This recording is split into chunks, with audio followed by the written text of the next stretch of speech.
আমরা প্রত্যেককেই কম বেশি ইংরেজি বাক্য সম্পর্কে জানি। ইংরাজি বাক্য কাকে বলবো? কোন, কোন কন্ডিশন মিট করলে ইংরাজি বাক্য হয়। এই যে ইংরেজি বাক্যগুলো হয়, এই বাক্যগুলো মাল্টিওয়ার্ড যে সেন্টেন্স গুলো হয় অনেকগুলো শব্দ নিয়ে গঠিত। বিভিন্ন শ্রেণীর শব্দ থাকে, বিভিন্ন রকমের শব্দ থাকে। একেকটা শব্দের উচ্চারণ একরকম, একেকটা শব্দের অর্থ একেক রকম। এই একেকটা শব্দকে বা এই বিভিন্ন শ্রেণীর শব্দকে কি বলা হয়? এটা আমাদের মধ্যে একটা প্রশ্ন জাগে। সেটাই আজকে আমরা আলোচনা করব। এই যে বাক্যে ব্যবহৃত বিভিন্ন শ্রেণীর যে শব্দ বা বিভিন্ন রকমের যে শব্দ এক এক রকম শুনতে এক এক রকম উচ্চারণ, ওই এক একটা শব্দকে কি আমরা বলবো পার্টস অফ স্পিচ, অর্থাৎ বাক্যের এক একটা অংশ, অর্থাৎ বাক্যাংশ। এই পার্টস অফ স্পিচ ৮ প্রকার। এই ৮টা ভাগ কি কি? এই বোর্ডের আমি এদিকে যদি দেখি আমি পরপর লিখেছি। নাউন এর বাংলা হচ্ছে বিশেষ্য, প্রোনাউন এর বাংলা হচ্ছে সর্বনাম, অ্যাডজেক্টিভ এর বাংলা হচ্ছে বিশেষণ, ভার্ব এর বাংলা হচ্ছে ক্রিয়া, অ্যাডভার্ব এর বাংলা হচ্ছে ক্রিয়া বিশেষণ, প্রিপজিশন সম্বন্ধসূচক অব্যয়, কনজাংশন সংযোগমূলক অব্যয়, আর ইন্টারজেকশন আবেগসূচক অব্যয়। তাহলে এই কোনটা নাউন, কোনটা প্রোনাউন, কোনটা অ্যাডজেক্টিভ, কোনটা ভার্ব, কোনটা অ্যাডভার্ব, কোনটা প্রিপজিশন, কোনটা কনজাংশন, কোনটা ইন্টারজেকশন, কি করে চিনবো? একটা বাক্যে যদি উদাহরণ থাকে I am a good boy, এই বাক্যটার মধ্যে I am a good boy যে 4টা ওয়ার্ড আছে, কোনটাকে আমি কি বুঝবো যে কোনটাকে কি বলবো? সেটাই আমরা একটু দেখে নিই। এই যে নাউন, নাউন বলছে কি? যে কোনো নামবাচক পদ, অর্থাৎ একটা বাক্যের মধ্যে যে শব্দ দ্বারা কোনো কিছু নাম বোঝানো হবে। কার নাম হতে পারে? সেটা কোনো মানুষের নাম হতে পারে, সেটা কোনো পশুর নাম হতে পারে, সেটা কোনো জাতির নাম হতে পারে, সেটা কোনো নদীর নাম হতে পারে, সেটা কোনো সমুদ্র, পাহাড়, পর্বত, ধর্মগ্রন্থ, যে কোনো বিষয়ের নাম, কোনো পদার্থের নাম হতে পারে বা কোনো গুণবাচক নাম হতে পারে। যে কোনো জিনিসের নাম বোঝালে সেটাকে আমরা বলবো নাউন। উদাহরণ কি দিয়েছি?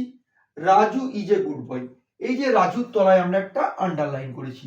বলছে রাজু হয় ভালো ছেলে। এখানে যদি কাউকে প্রশ্ন করি তোমাদের যে এখানে নাম কি, কোনটা নাম বোঝাচ্ছে, আমরা এক অনায়াসে বলে দেবো রাজু। তাই নামবাচক পদ রাজু, এই রাজু এগুলো হচ্ছে নাউন। প্রোনাউন কি? নাউনের পরিবর্তে বসে, অর্থাৎ এই উদাহরণে দিয়েছি হি গোজ টু স্কুল, সে স্কুলে যায়। এই হিটা কেন হলো আমরা একটু এলাবোরেট করছি। আমরা প্রথম বাক্যে বললাম Raju is a good boy.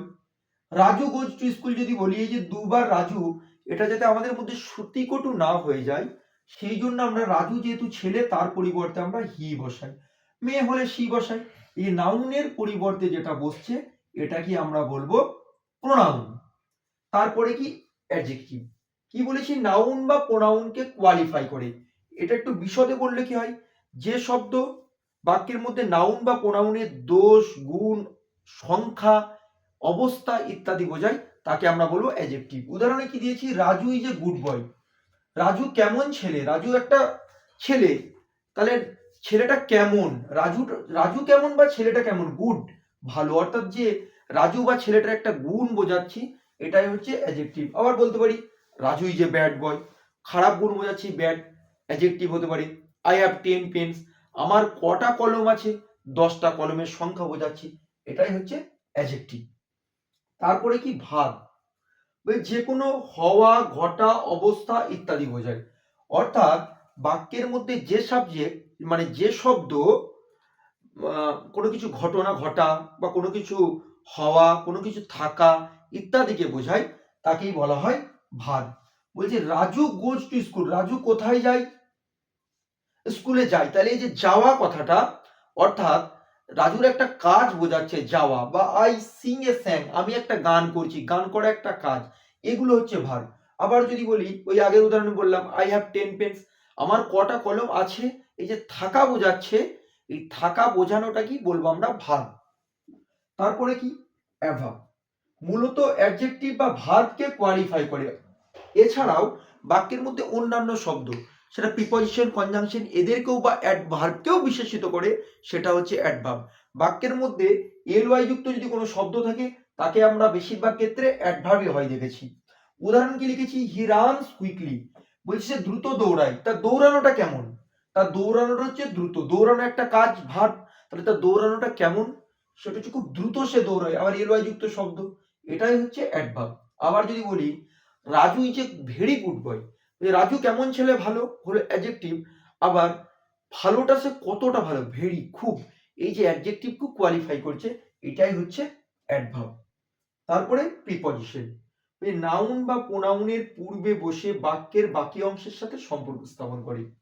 এই যে প্রিপজিশন, এই প্রিপজিশন কথাটার মধ্যে প্রি মানে পূর্বে, পজিশন মানে অবস্থান, অর্থাৎ পূর্বে অবস্থান। কার পূর্বে? নাউন বা প্রোনাউনের। উদাহরণটা কি দিয়েছি, Raju goes to school, sorry, he goes to school. এই যে হি আর এই স্কুল, বলছি কে স্কুলে যায়, বাংলাটা হচ্ছে সে, কিন্তু প্রশ্নটা হচ্ছে যে এই টুটা কার পূর্বে বসেছে? স্কুলের পূর্বে।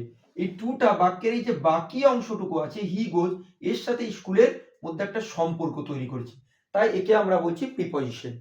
প্রিপজিশন কি কি হতে পারে? ইন, আন্ডার, অ্যাবোভ, এগুলো হচ্ছে প্রিপজিশন। ইন কখন বোঝায়? কোনো কিছুর মধ্যে থাকা, আন্ডার কোনো কিছুর তলায় থাকা, অন কোনো কিছুর উপরে থাকা, এই শব্দগুলোকে আমরা বলবো প্রিপজিশন।